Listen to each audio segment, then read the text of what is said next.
This podcast is brought to you by Most Valuable Podcasts, leading the league in podcasting entertainment.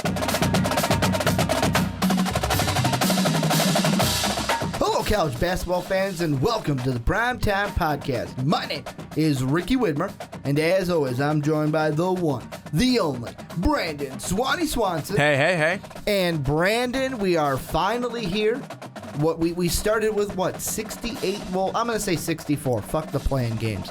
We started with 64 teams not even 2 weeks ago, and now finally in college basketball, we're down to 4, baby. We are down to 4.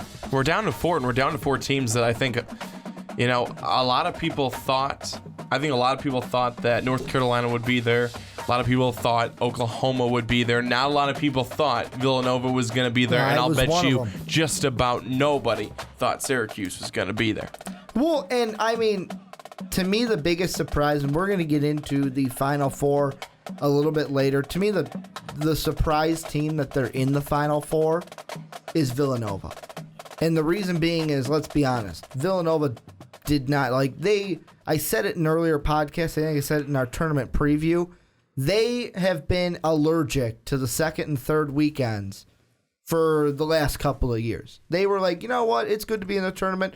We'll play Thursday, maybe Saturday, and then that's it. We're not going to play any further than that. 2 games and we're done. I'll tell you what. This is what I said after I was watching the Kansas-Villanova game on, when was it? Was it Saturday? Mm-hmm. After watching that game, I tweeted, something along the lines of, I will eat my words on this one and give props to Villanova. And that's exactly what I'm going to do here. Throughout the season, I was here saying, Villanova, they're weak. They're in the Big East. Big East sucks. Mm-hmm. They're terrible. They are not going to go anywhere. Well, I am here to say that I was wrong. I was absolutely wrong. Villanova has proven to a lot of people this year that they're a good basketball team, that they're a basketball team that can compete, that they're a basketball team that has heart, that has soul, that has the fundamentals, that has a really good group dynamic about them. That's what Villanova has. And I think that because of that, that's what's taken them to where they are right now. They are a basketball team that this year, a lot of people wrote them off, especially when they were middle of the season number 1. I think a lot of people were looking at that. You and I specifically, Ricky, Mm-hmm. we looked at that and we said, they're only number 1 because this team lost. In Villanova, then by chance, because of where they were put up to number 1. It really looks like Villanova this year, under good coaching and just heart by their players, they have had a tremendous season. Now, I mean, I'm going to say good job to the Villanova Wildcats, but I want to put one stipulation in this one, Brandon, about what you just said. There's one stipulation. Of course, this is the great thing about March Madness is we're all wrong in the end. But I feel like okay, that second game, they play Iowa instead of Temple. Okay, you got an easy game to get to the Sweet 16. At that moment, I was thinking, well, yeah, you got on because you played Iowa. Everything after that, they proved me wrong. Miami was a quality win. Kansas was a quality win. If they beat Oklahoma, I may pick them to then win the national championship because Oklahoma is my champion. There's one other team, though, that I want to kind of start the podcast talking about is Syracuse. They are the only team in this Final Four with double digits, and I'm kind of stealing a topic here from Around the Horn because they talked about this today, but I feel like it's relevant, and I disagreed with a few and most of the panelists today on Around the Horn. I'll let you answer first. They answered the question of this.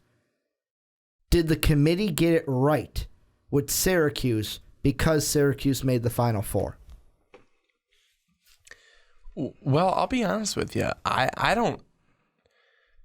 When so many people were calling for, Syracuse shouldn't make the tournament. They shouldn't make the tournament. Why not? Why shouldn't they make the tournament? Why should they not make the tournament? I think that if you take a look at some of the teams like maybe a Wichita State, I don't think Wichita State really should have been playing in a play-in game. People say that, Syracuse, if they were going to make the tournament, they should have played in a play-in game, but I don't see anything wrong with it. To be quite honest with you, I don't see anything wrong with it. Syracuse was 9-9, 23-13 on the season. Pitt was 9-9 in the when I say 9-9 conference record. They were 21-12. They made the tournament. No one complained about Pitt, but they complained about Syracuse. What is the difference? What is the difference there to complain about Syracuse, but at the same time not complain about Pitt, who is right there at the same level, and Syracuse is now in the Final Four. I think this is a year, we said it from the beginning, seed didn't matter. Mm-hmm. It didn't matter at the top, it didn't matter at the bottom, and we saw it. We saw it this year.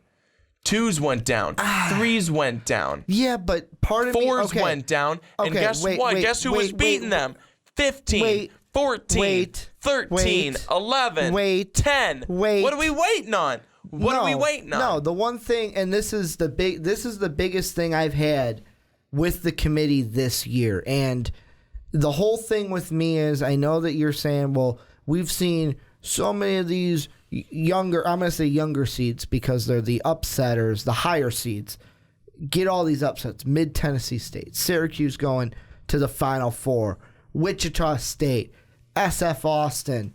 The reason why Northern Iowa, Hawaii, I can name them all, but the reason why we saw so many of these is I feel because of the parity we had this year, the committee didn't seed anybody right.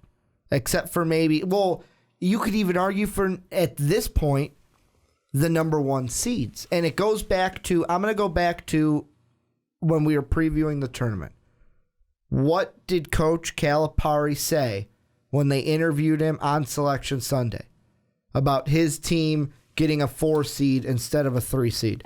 Didn't we play a game today? But who does it hurt? It doesn't hurt Kentucky. It hurts the team Kentucky plays. It hurts the team Kentucky plays.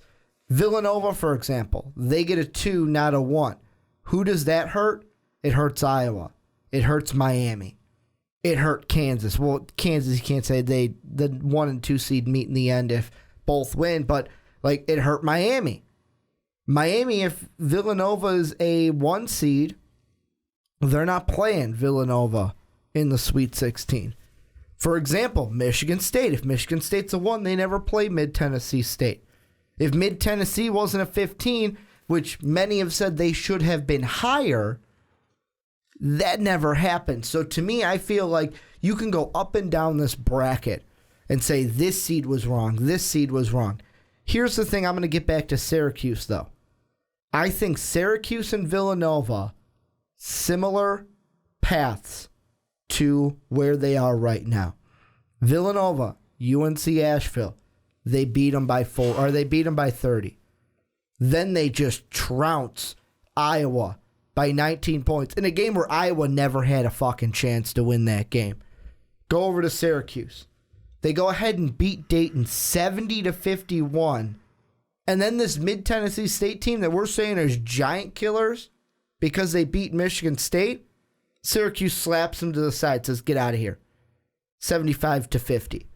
Both of these teams had opponents that they could dominate in the first 2 games. Then we play Villanova. This is the big difference, though. Villanova, in their Sweet 16 game, demolishes Miami. I'm going to say demolishes, 92-69. Whereas Syracuse, we were there.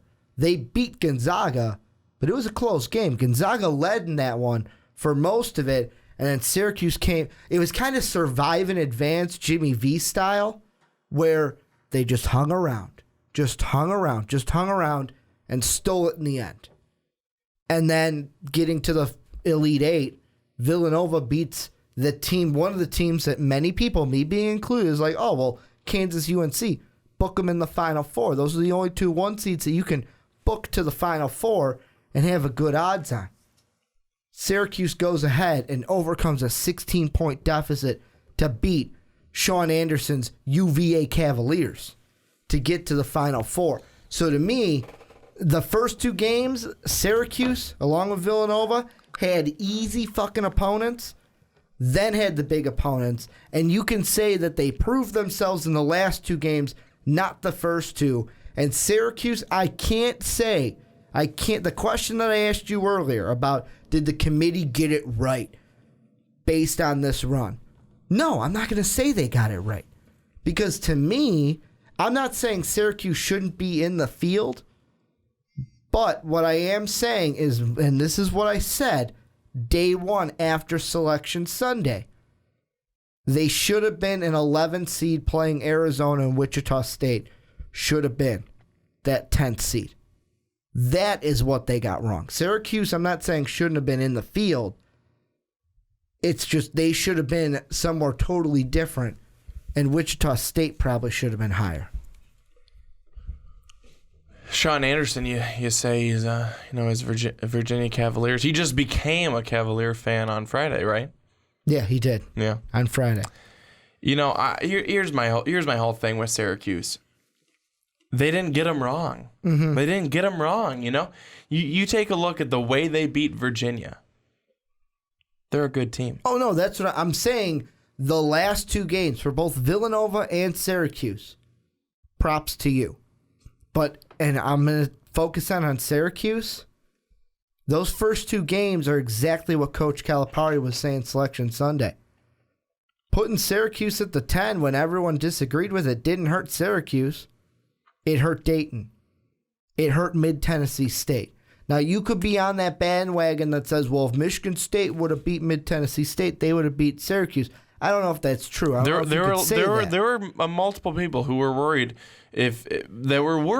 when Michigan State won their first game because everyone thought that they were a lock. They were worried that Michigan State would struggle against Syracuse's zone defense as Virginia did. And which Gonzaga did later where they couldn't hit a shot late in that game. But I just feel like Syracuse won the easy games that they were easy games, let's be honest, Dayton and Mid-Tennessee State, and then were able to win the hard games. The one thing that pissed me off watching Around the Horn today when they were talking about this was I can't remember who said it, but they brought up Monmouth because the one team, and me being included, that thought they should have been in was Monmouth. Monmouth should have been in. And they brought up the fact, well, look at Syracuse. They get in. Nobody thinks they should have gotten in. Their last 1, 2, 3, 4, 5, 6 games, they were 1-5 to end the season. How did they get in? And then they're like, look at Monmouth. They lose to George Washington, the NIT. Here's the thing, and this is my big argument. If you are one of those people that makes that argument, that is, Syracuse made the Final Four, Monmouth lost in the NIT, that's why the committee got it right. Here's what I have to say to you. Who gives a shit about the NIT? Monmouth, as soon as they went to the NIT, their players were defeated because they felt like they should have been in the tournament. Syracuse, you give them a shot as the 10th seed, they remind me very much of that UConn team, which is the only seed outside of the top 4 to ever win a title when they were the 7th seed. That's what the Syracuse team reminds me of. Putting them where they did, the committee didn't get it right. They gave Syracuse a shot in the arm.